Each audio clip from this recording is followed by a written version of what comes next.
TJ Moore is a former 5-star recruit with the athletic traits and the size to be a top 50 pick in the 27 NFL draft.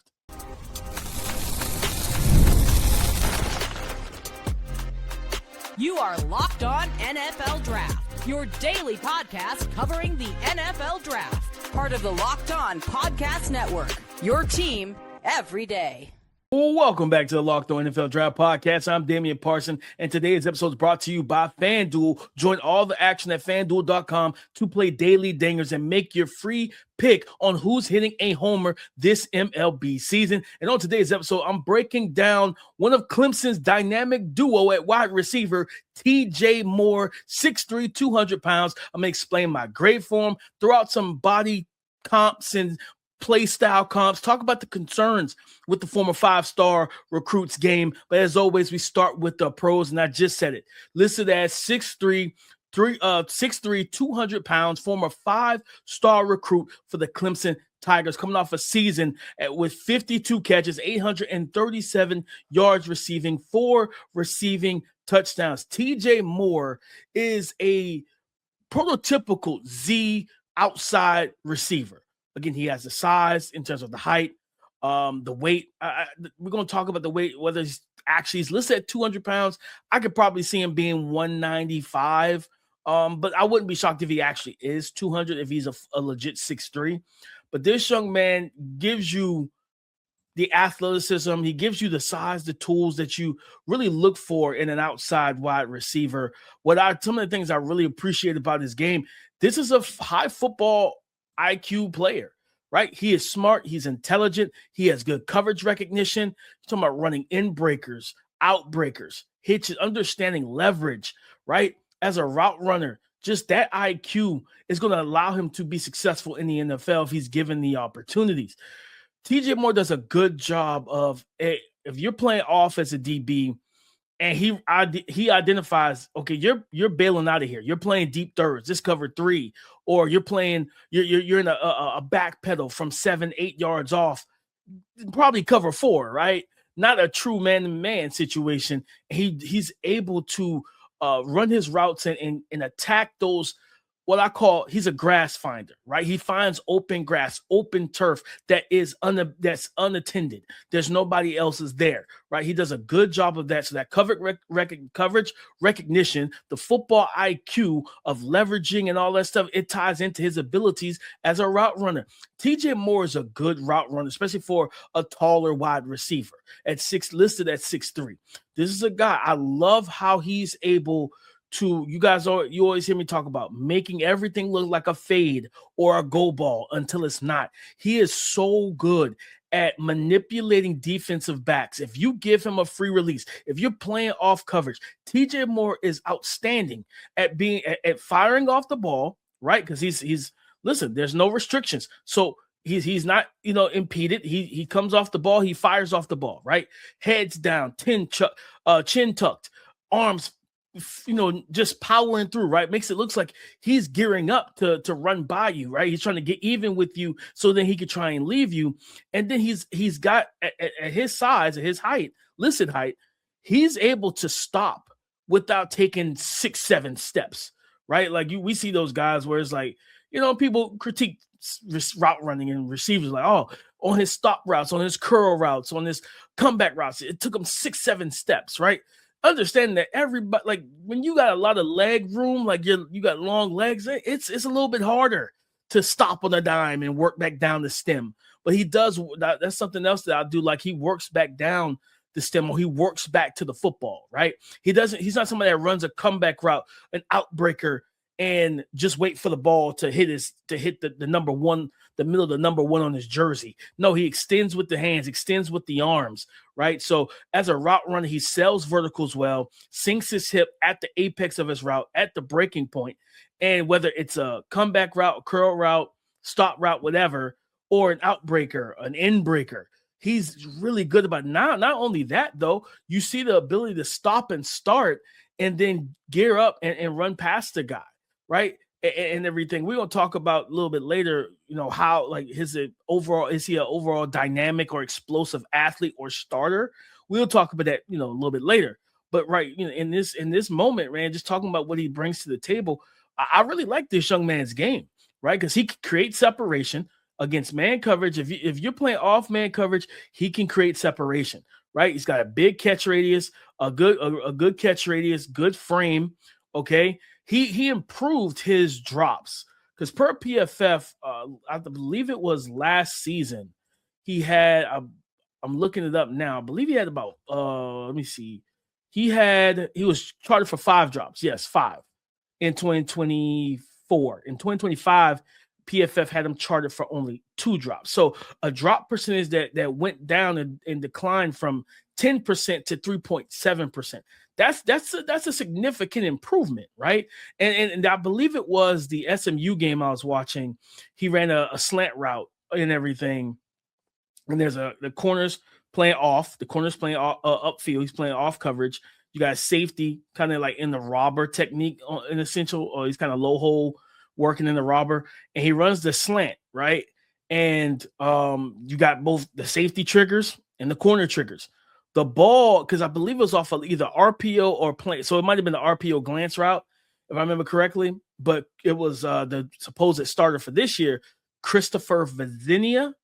Because I don't know what happened. I don't know if Cade was hurt. I don't know what happened. He didn't play that game. It was Vizzina that played and everything. And he, faked the RPO and he threw the glance route, right? The ball was a little bit behind TJ. And you saw TJ go up in the air, contort his body, snatched it, grabbed, secured the ball, all hands, right? Good hand mechanics, everything, all hands, came down and avoided a big hit. And again, like just that acrobatic ability, it gives you some, it paints a picture like, hey, could he be a guy that you could throw the back shoulder fade to? You could throw some 50-50 balls to, things of that. It gives you some hope and optimism about his ability in that regard. And I think that's a big thing, going forward, with going into the NFL, going into the season. And he's also gotten better each year too, like, over his first 2 years in college football, right? You're talking about being able to, 650 yards in 2024. And then in 2025, 837, right? So that's a big thing, right? Getting better. You want to see guys steadily improve. So now it's like, okay, going into this season, right? Do we finally get that 1,000-yard, 1,100-yard season? I think so. He's got enough speed. He's got build-up speed that, against SMU, same thing. He had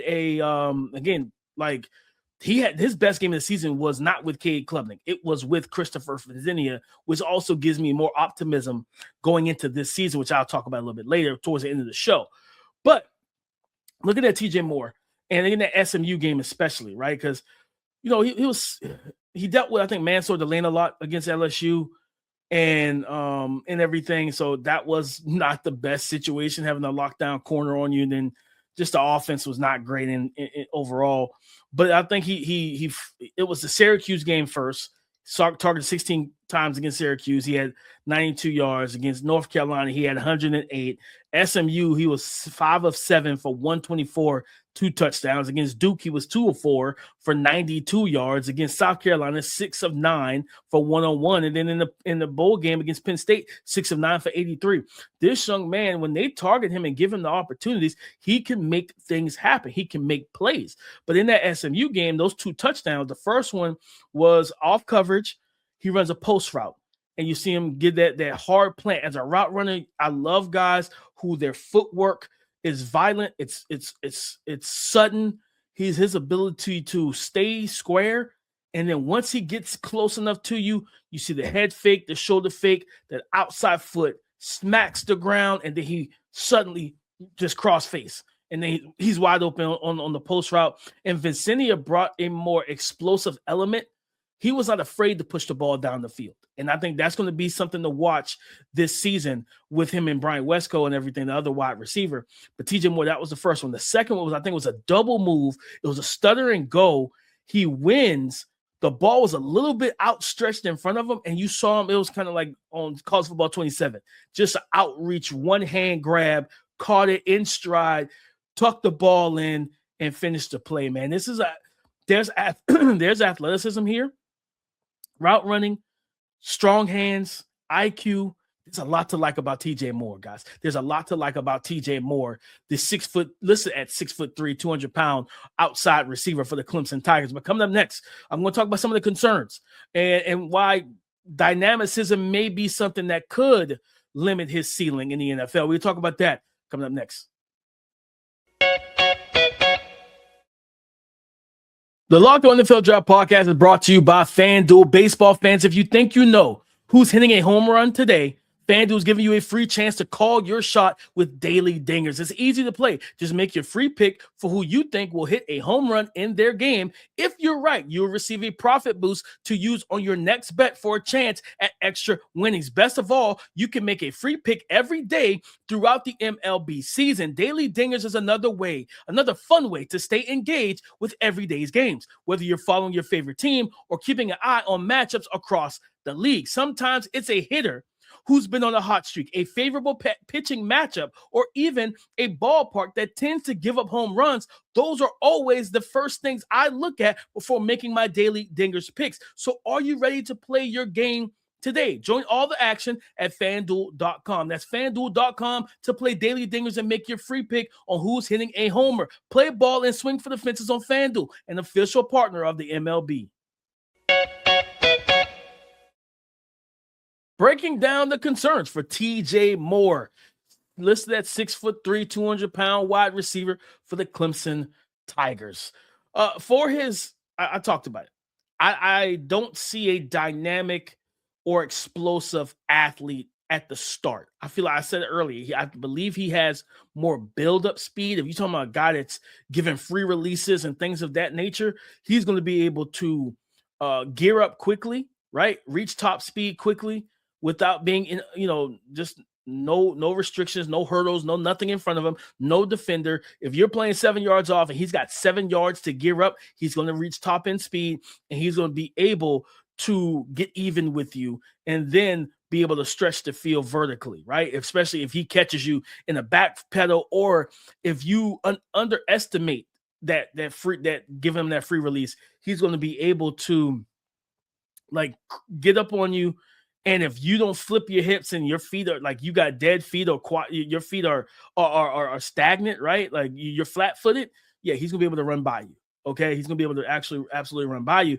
But when I see him against press coverage, that's where I get the concerns. Because in the NFL, you're gonna play big guys who will match your size, guys who are better athletes, guys who are strong, guys who are technically refined. The PS2s, the Quinyon Mitchells. You're not running past Quinyon like that, right? The Derek Stingley's of the world, the JC Horns, like all these corners, man, Denzel Wards of the world. Like you're gonna have to deal with these guys. And when you got guys that can be patient with you, guys that can strike you, guys that can run with you, and you can't run by them at the line of scrimmage, it definitely will make some things more difficult.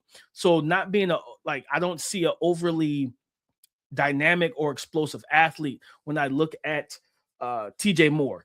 Also, I see struggles versus press coverage. I think that he's more of a smooth finesse wide receiver. I would like to see him, if he's a legit 200, I want to see him embrace 200 pounds or maybe even get up to 205, 210 and be a little bit, you might sacrifice a little speed, but get a little stronger so that you can fight through. But he's got like a nice foot fire release. You see, I want to see the release package and improve. I want to see that get better because I think if he does that, if he gets better with his release package, it's only going to help him be able to win against bump and run coverage in the contact window. So that's something that stood out to me was like, hey, when you crowd the line of scrimmage, where you're physical with him and you're grabby and handsy, he struggles to detach. He struggles to get free. And I want to see him get stronger at the POA in the contact window so that you got to think about it, man. I just listed off a bunch of corners. Like what you don't want is to go up against some of these guys. They feel comfortable getting at the line, walking to the line of scrimmage, Christian Gonzalez and all these guys, and they're like, man, we can mirror you, we can match you, or we could just press you. Like it needs to be one or the other. Like it's either you feel comfortable mirroring me or you feel comfortable pressing me. You don't need to be able to feel comfortable to do both. And I think that's one of my things that I want to see him just improve on. And then for his size, I do think that this is a guy that like I said earlier, like that catch against SMU on the glance route, right? Like the acrobatic ability, the contorting his body, things of that, the tracking, right? Like even the one hand grab down the field, like you're like, oh man, like he's down there somewhere type, but it's not a lot of instances of just dominance at the catch point for his listed size. So I want to see he's a little inconsistent playing through contact, playing through physicality. There was a play, I believe it was against Syracuse. It was late in the game. I think they were losing anyway. They were definitely losing. They lost that game. And I think Cade threw a YOLO ball to him in the end zone. And there was contact from the corner. And I remember TJ, he fought. I felt like he did. It was a valiant effort, right? But he still couldn't come down with the grab. He like double caught it, almost triple caught it, and then the ball hit the ground. And I want to see him. Hey, once you get through, because the guy, the defender was face guarding him, so he made contact. I think the refs let them play. He fought through. They didn't call no flag. I don't think they threw a flag for either. The receiver or the defensive back's contact. He fought through it, and he did a good job. But now make the catch through that contact. And things of that nature. So if he's a legit, again, I keep saying, if he's a legit 6'3", 200, you would have the size, the wingspan, the body type, the weight and the height to give a quarterback, an accurate quarterback, right? An accurate NFL quarterback, the confidence to throw that back shoulder fade, to in the red zone, throw that fade ball to the corner pylon and just throw it up there and let you go up and make the play. I want to see him get better in contested catch situations.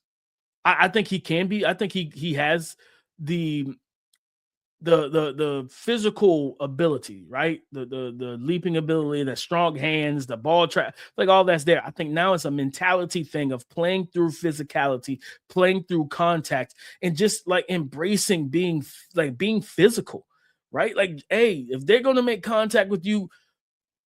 Shout out to my boy Eric Crocker, host of Locked On 49ers, co-host of Locked On 49ers, him and my boy BP. But one of the things is that, like, he like Croc taught me, he was like, listen, because Croc played for the Jets and he played professional and I believe arena football as well. And, in his heyday, and he talked about how as a corner, if they push, the receiver push, you pull. And then the refs will typically let that go. If the receiver comes up, give a two-hand push at the top of his route, and the refs see it, and you pull to keep yourself in phase, they typically, that's a play on. That's not a, you know what I mean? Like, that's just a play on. Like, oh, I'm not throwing a flag on either one of you.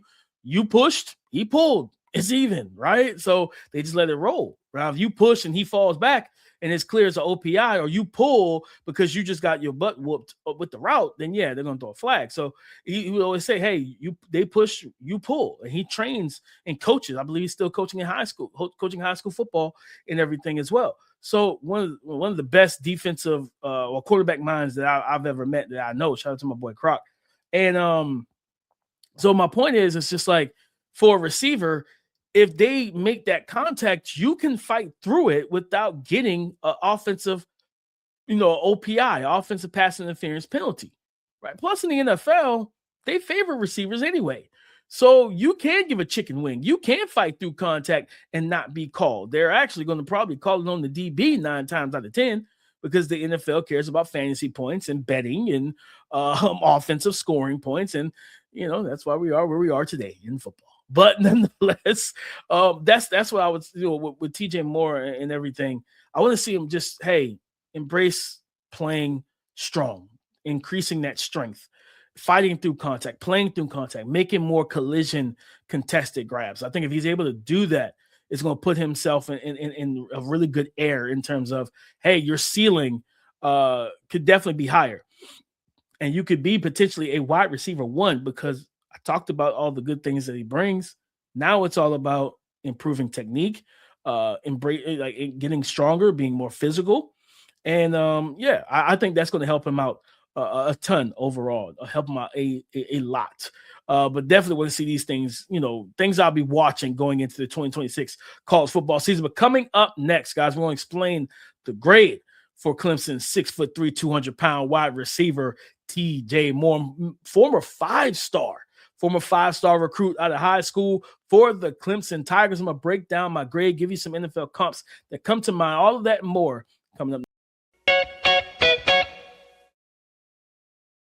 Life gets busy, and figuring out what's for dinner every night can quickly become another thing on the to-do list. Home Chef takes the stress out of mealtime by delivering fresh ingredients and easy-to-follow recipes right to your door. Home Chef offers more than 30 meal options every week, including calorie-conscious and GLP-1 friendly meals, so there's something for every schedule and lifetime, and people really love it. Home Chef is rated #1 by users of other meal kits for quality, convenience, value, taste, and recipe ease. And for me, it is just the convenience of not having to constantly figure out what's for dinner every single night. It takes the daily decision literally off my plate. For a limited time, Home Chef is offering our listeners 50% off and free shipping for your first box, plus free dessert for life. Go to homechef.com/LockedOnNFL. That's homechef.com/LockedOnNFL for 50% off your first box and free dessert for life.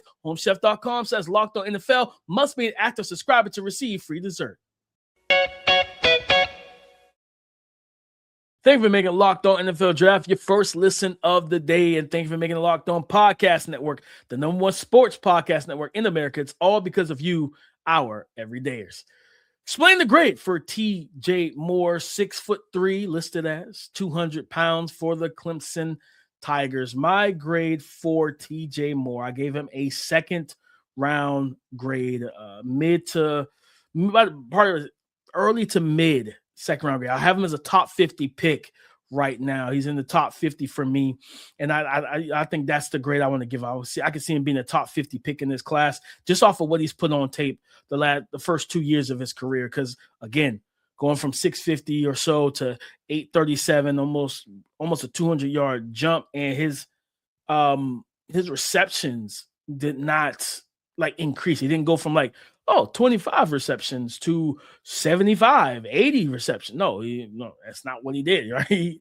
He had subs. He had less than 60 receptions on the season, and he still got better. You saw, the verticality and averaging. I think he averaged over 16 yards per catch and things of that nature. So, yeah, I give him a top 50 grade, early to mid second round receiver. And I think a guy that could 100% improve his stock and improve to NFL teams. Hey, you need a Z receiver. You need a guy that has size and speed and athleticism and route running and football IQ. I'm your guy. I'm your man. I can make those plays. I can make these things happen. I really like what this young man brings to the table overall. But you're talking about some comps, man. I always go to mock draftable, and I thought about a guy that he reminded me of, but I think he's a better athlete than for my everydayers. Remember, coming out, last year's draft?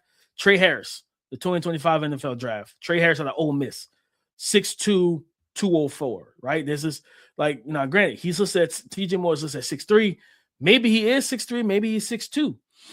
Point is, I think that there's some similarities between him and Trey Harris in terms of winning against man-to-man coverage, winning one-on-one, route running, and things like that. Now, Trey to me was a stronger player. He played with more strength and physicality and everything. I want to see TJ Moore, like I said, play with that, embrace that more and everything like that. Another comp that came to mind, I thought about Marvin Jones. Marvin Jones, per mock draftable, 6'2", 199. So basically right around that 200-pound mark, 6'2", 200 pounds. 33 and 1/8 on the arm, 10 and 1/4 on the hand, 33-inch vertical. He ran a 4.46 in the 40, 4.11 seconds in the 20-yard short shuttle. 60-yard shuttle was 11.47, 3-cone was 6.18. So, that's not a bad comp. And remember, when he was healthy, Marvin Jones could go. Marvin Jones was a player when he was healthy, man. Especially early on, he had the speed, the build-up speed to take the top off the defense, similar to TJ Moore. More build-up, not that, because I can see TJ Moore running the 4.5 to a 4.45, I'm sorry, as low as a 4.45 to a 4.5 flat. I could see right in that same realm of a Marvin Jones, right? I could see that. I mean, I think with what was it with Trey Harris? I believe Trey Harris ran a 4.5, I think, or 4.54 or something along those lines, if I remember correctly. Let me double check, but I'm pretty sure he ran that was kind of where he was at, like a 4.54, somewhere in there. And so you're talking about being somewhere in that vicinity of Marvin Jones and Trey Harris. I think that's a realistic thing. I think that is truly a realistic thing for TJ Moore. And so yeah, I just pulled him up on Mock Draftable. Yeah, 4.54. Yep, 4.54 for Trey Harris, but he also jumped 38.5 inches in the vert. He had a 1.56 10-yard split.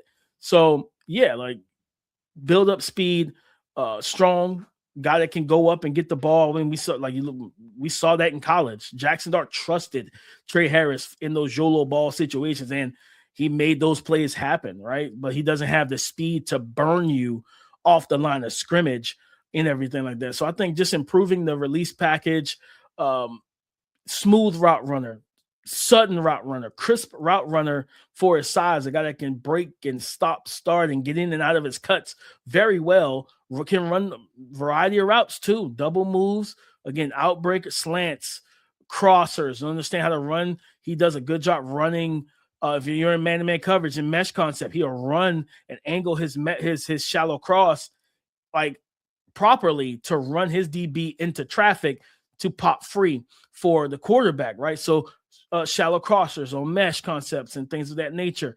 7 stops, go routes, comeback routes, curl routes, stop routes, in breakers, out breakers, post routes. He can run different routes, and I think that's what I really like about him as well. So definitely a player that you guys need to get eyes on and be prepared for it. I think and this is going, I'm gonna finish this point from earlier. Cade Klubnik, I felt like was just drowning mentally at times in that offense. Where you just, because I'm gonna be honest with you, TJ Moore absolutely could have had 1,000 yards last year. I forgot, that's something I could have mentioned earlier. He could have had 1,000 yards. Cade Klubnik didn't target him a lot of times where he was wide open. I mean, wide open. And Cade was so timid, but also the offensive line was putrid. It was a terrible offensive line in terms of pass protection. They did a good job run blocking and everything, but their pass protection was just not ideal. So Cade Klubnik was just dealing with a lot. He was drowning back there mentally. He didn't see reads. He was coming off of reads. He was locking in on reads. A lot was happening that weren't good. It was not good, right? The one game Vizzina stepped in, they were more aggressive, pushing the ball down the field, taking shots down the field to TJ Moore and Brian Westco.